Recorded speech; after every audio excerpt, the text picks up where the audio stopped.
While the end of remote work could be near for federal workers, President Trump's new executive order means federal workers must return to the office 5 days a week. It is a policy change that's getting support now from D.C.'s Democratic mayor. Fox 5's Tom Fitzgerald's at the Capitol. And Fitz, President Trump did not delay on this one. He did this day one.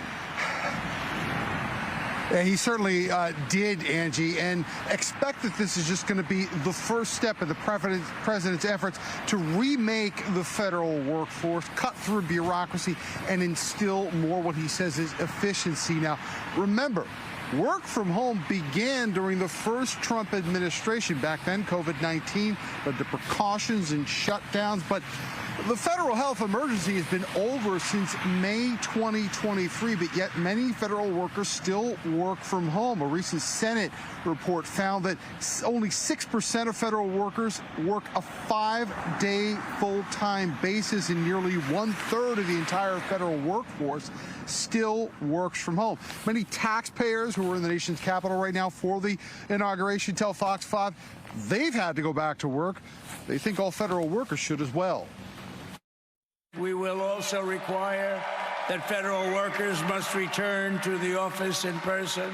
People do need to go back to work, in my opinion, because everything's over now. I don't necessarily think it's I think it's a political stunt. Imagine how much money it's taking to actually run those buildings. No one's working there.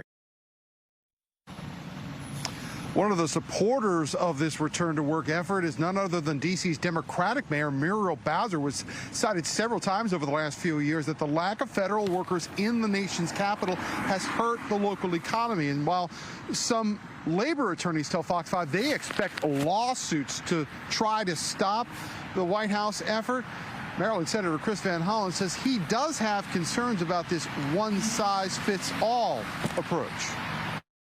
This is something we're very focused on.